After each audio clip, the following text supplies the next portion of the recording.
I often use the word guarantee, and I say that CELPIP scores can be guaranteed because we have procedures, ways, coaching, and courses that ensure that happens. In today's video, I'm going to show you some of these methods and how you studying at home can easily guarantee your score. You will see how by applying these methods, it's very easy and it's without a doubt, like you will not understand why you were failing if you simply follow these methods. So we're going to cover every module here: writing, reading, listening, and speaking later on, and look at each one. Okay, we're going to talk about evaluation because you have to evaluate yourself. If you're not taking our coaching with our tutors or if you're not doing our course, you want to evaluate yourself, and we will see how to continuously grow when you evaluate yourself. First of all, you write an answer. Okay, pick a writing question, write an answer. Now, download Grammarly. Grammarly is the best app to correct your grammar. And once you download it, whatever you type, it'll give you suggestions. Okay, it'll tell you it should be issues, it should be the lack instead of just lack. You should say a lack or the lack. And internet, you should say the internet. Okay, and so on. So Grammarly is a great tool that will correct your mistakes. And if you know the mistake, write it down. You still made the mistake. Remember, you knew it, but you still made it, so you still have to write it down. If you didn't know the mistake, you want to Google it, you want to research it. Again, we're talking about you doing it yourself. If that is the case, type on Google, why do we put the before internet? Google right now understands a lot of commands, so type on that and it'll tell you the reasoning behind it, the grammar behind it. You could also, if the is your issue, it's an article, you can go to articles exercises online and practice those. If you see a missing comma somewhere, try some comma exercises and so on. Okay, so that's how you learn those things. But specifically from your writing, whatever mistakes I'm making, for example, I should have said provides, right? So I'm going to make 3 sentences of provides. I have to make 3 different sentences with provides. And I got to do that for 2 weeks, just with the one mistake of provides. Repeat it 3 times every day for 2 weeks. Same thing with every other mistake. The internet, 3 sentences. And again, here, be able to, 3 sentences. With each mistake, if you do this and you do it for 3 weeks, it is guaranteed you're not going to forget that for a lifetime. Okay, so this is a major thing. People usually have the same mistakes repeatedly in other writings because they don't review it good enough. Okay, so make sure you do that 3 times a day practice for 2 weeks.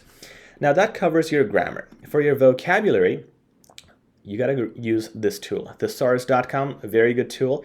What you do is go over your writing, see the words that are basic. For example, provides. Can I find a better version of provides? Well, there's many. Contribute, I could use that. Administer, I can use that. I could use impart and so many more that are advanced and less common than the day-to-day language. So that's how I'm going to improve my vocabulary. Once again, I'm going to write that word, the newly learned word, 3 times in a day. Make 3 sentences in a day for 2 weeks. I will never forget that word for my lifetime. All right. So that's how you guarantee improvement on grammar and vocabulary. You also want to look at a lot of things. For example, the complex sentences, how to use that, and conjunctions and range of vocab. These 3 things, I have included links to that in our description. Check out these lessons as well and learn how to use them. Quick note, again, because this video is based on guarantee. So what you want to do is when you learn these things, you learn a few complex sentences. Once again, 3 sentences, write that down per day for 2 weeks. I promise you, you're never going to forget that, but please do it religiously. Idiomatic expressions is another thing that I haven't explained much on my channel, so I got to do that. I'm going to make another video. Please subscribe if you haven't already. It's going to come up next week, and that will detail how to use them for your writing as well as speaking. I'll cover a little bit of that later on. Okay, still though, the problem is a lot of things are missing when you're doing this on your own. You cannot check your task response if it meets the examiner criteria, your structure and flow. These are some things you cannot check yourself. Unfortunately, also Grammarly is not bulletproof. For example, this thing should have been capital. Grammarly did not point that out. Also for CELPIP, this should be personalized. It should be Dear Mr. or Miss. That's what CELPIP likes. And this correction here, it said I should say issues, but the thing is I should have said the current issue, because when I say the current issue, I'm making it specific to this situation we're in this letter, in this company, we're not talking about multiple issues. We're actually just talking about one issue. So Grammarly, again, is not a perfect technology, but it does help you with about 75% to 80% good corrections. However, understanding the context is important. If you want 100% accuracy, contact our teachers. We have the best coaches. Email is in the description, and we'll help you out with your CELPIP learning and any English flaw you have. Okay, so by following these criteria and applying them repeatedly, 3 times a day, 2 weeks, you will never forget these areas. Okay, let's jump into reading. For reading, you need to go to theguardian.com. Of course, if you have mock tests, great, but you will run out of mock tests at some point. Now, what you do is go to guardian.com, and we're gonna go here. This is the website. It's theguardian.com actually. It has a bunch of news articles. Okay, you can watch any articles you want, but I like this one because it just is a resource where you can find stuff easily. So what we're gonna do is we're gonna look at a few sentences, and we are gonna work on paraphrasing them, which means saying the same thing in different words, summarizing them, so making it shorter, and using multiple definitions. So that means we wouldn't use the same words to describe it. We would use different words, different concepts, express it in different ways. Okay, let me do the first 2 things first, and I'll tell you later why this really helps in your reading test. Let's read the first paragraph.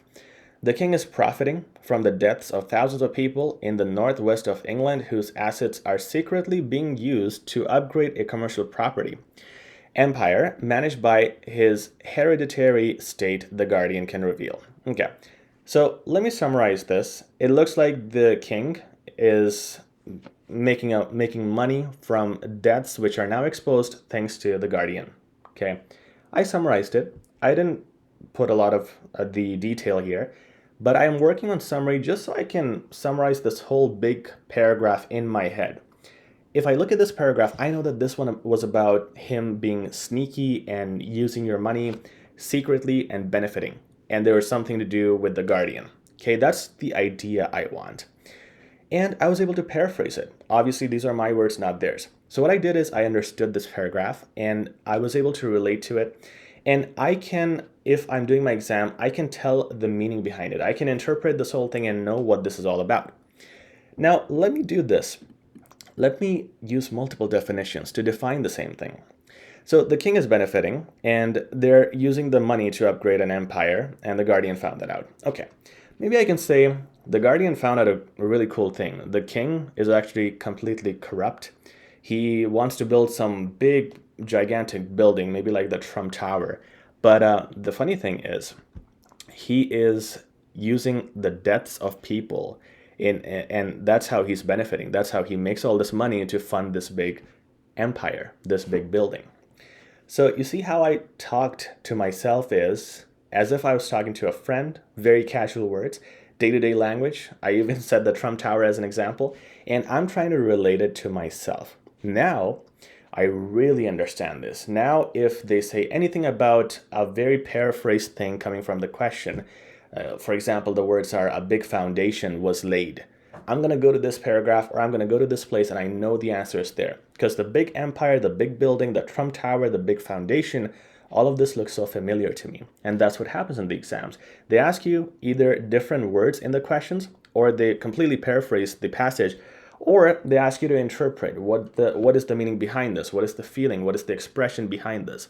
So if you look at multiple paragraphs and you summarize them, paraphrase them, express it in your own words, talk to yourself as if you're explaining it to a friend or to a 5-year-old kid, your understanding will become so much better in comprehension. Now imagine doing this for multiple weeks. Keep doing it again and again. As time goes on, you will 100% improve. This is a skill that is perfected over time. So keep doing that. The idea behind this is going through as many articles as you can for as many weeks as you can. The longer, the better. Okay?